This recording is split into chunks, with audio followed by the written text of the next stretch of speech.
I think the next debate will be the next actual certain debate will be with Jim Goad.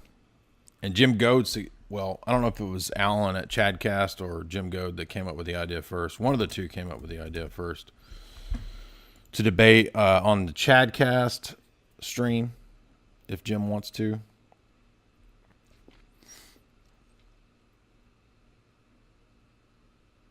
About whether the Old Testament and the New Testament have continuity. And I thought that was a great idea for debate. I was like, yeah, I'll do that. And I think that Jim Goad's view is that he turned to atheism. He says, a long time ago when he decided that the Bible was full of contradictions, and the contradictions, of course, in his mind relate to the relationship between the New Testament and the Old Testament. How can Jesus, the God of love, mesh with evil, vengeful God of the Old Testament? And, of course, that will be useful because this is a typical criticism, misguided criticism that we often see from a lot of pagans, a lot of the Gnostics, a lot of the zeitgeist type people. You encounter this a lot, right? And really, it comes from ignorance of the Bible. The more that we read the Bible, the more that we're immersed in the Bible, the more we begin to understand continuity between the Old and the New Testament. In fact, I was just reading Hosea tonight, and it's been a while since I read through Hosea, and I was being refreshed on the fact that in Hosea 1, you have that amazing statement that God is going to call the people that were not his people, and amongst the people who were not his people, there will be sons of Israel. How would that be possible? Right? What could you imagine what was going through Hosea's mind? He would be like, Lord, how are you going to do that? How is that possible? And of course, as an object lesson, God told Hosea to marry the whore Gomer as an object lesson. And so Hosea marries Gomer. This represents, of course, the inclusion of the Gentiles, right? The people who were not his people. The children are called not my people. And it becomes a very powerful object lesson, and it's quoted in Romans 9. Paul says in Romans 9 that the inclusion of the Gentiles into the covenant is the fulfillment of the Abrahamic promise. And in fact, Hosea says that. In Hosea 1, right in that same section, verses 9 and 10, he cites the Abrahamic promise. The fulfillment of the Abrahamic promise, according to Hosea, not just Paul, but Hosea, is that the seed of Abraham will be like the sand of the sea, because those who were not his people, the Gentiles, will be called his people, and the sons of Israel will be amongst them. How is that possible? How is it possible? Well, it's possible because when Jesus came, he opened the covenant to the Gentiles. It's not that difficult. It's very clear when you read Isaiah, when you read Jeremiah. In fact, go listen to my New Testament talk. Go listen to the Jeremiah talk. In both of those, we cover Isaiah. We cover Jeremiah. Go listen to the Daniel talk. We cover Daniel. And it's the same pattern. Habakkuk, right? All the minor prophets, well, not all of them, but many of them, also contain the same predictions of Gentiles being converted to the God of Israel and being called the sons of God. How is that possible? If you were to think in the mindset of, Hosea, who was 750 BC, it would just blow his mind. He would think that's not possible.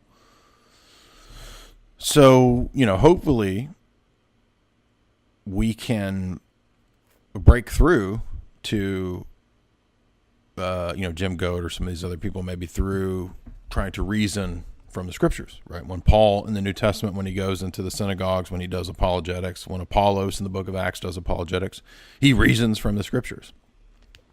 That's what we try to do.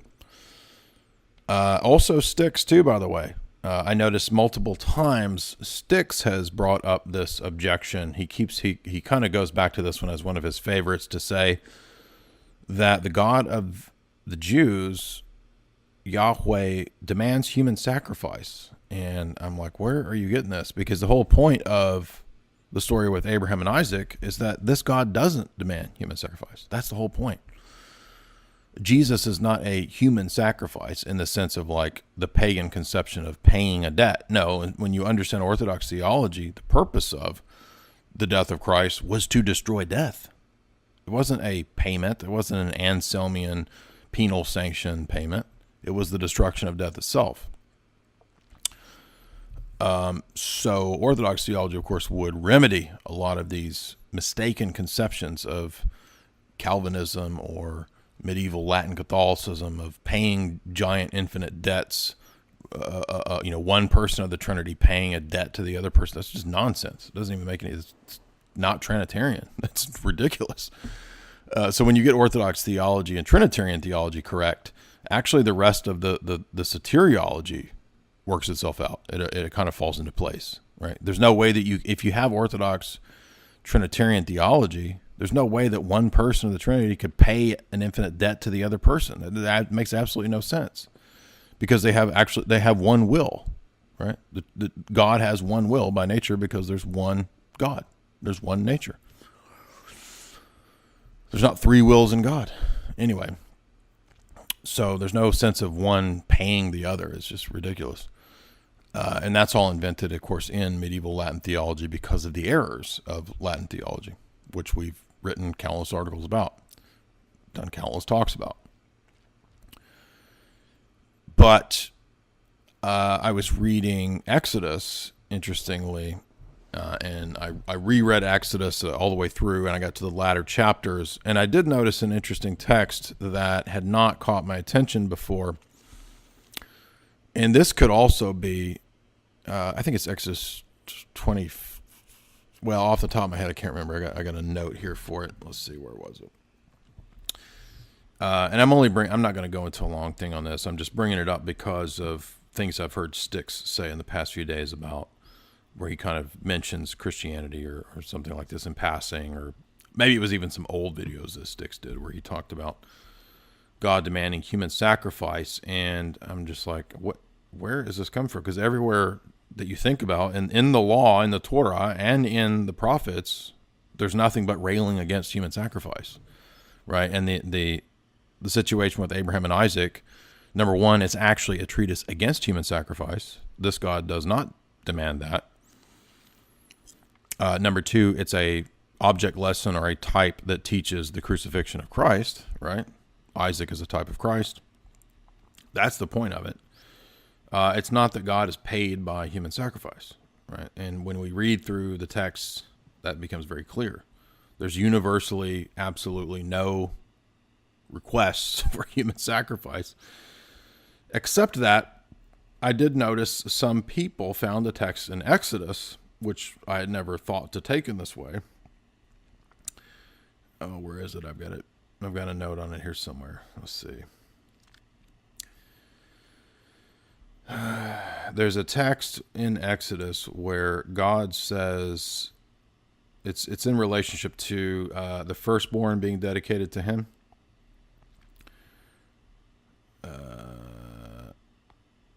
And then I realized, oh, okay, so they're mistakenly thinking, okay, it's Exodus 22:28, and they think, oh, that means human sacrifice. No, it doesn't. You shall not put off the skimming of the first of the yield of the vat of your vats. You shall give me the firstborn among your sons. You shall do the same with your cattle and your flocks. 7 days it shall remain with the mother, and the 8th day you shall give it to me. Now, when it comes to the animals, yes, the animal sacrifices were sacrificed in the Levitical Mosaic dispensation at the tabernacle or at the temple eventually, right?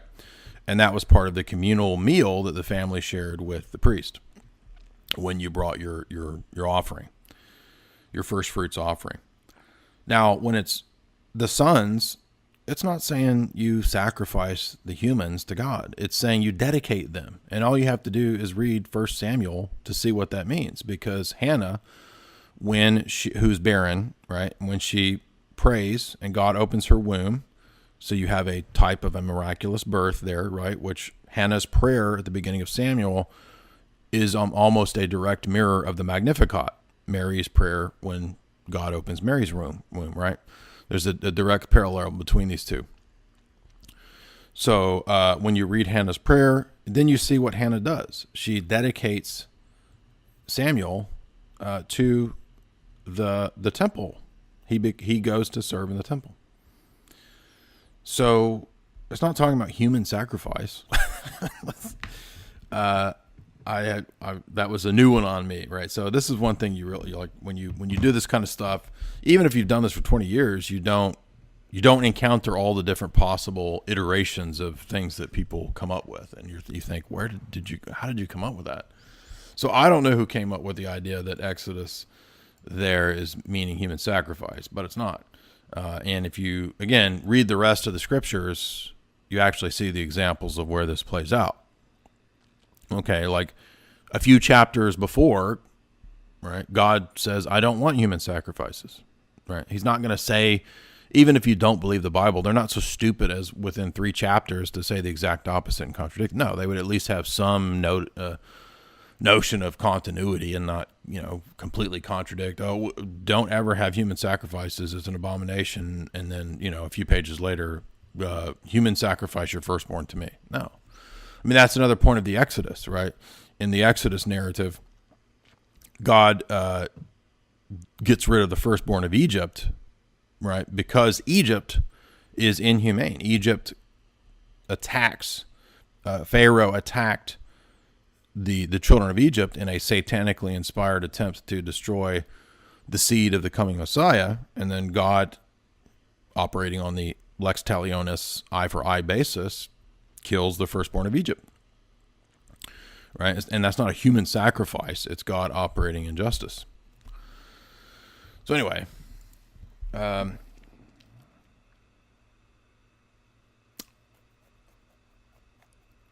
we lost a few people here after that long expedition of Exodus there. But there's a lot of really neat stuff in Exodus, and a lot of mysteries, a lot of stuff that teaches us some really amazing stuff.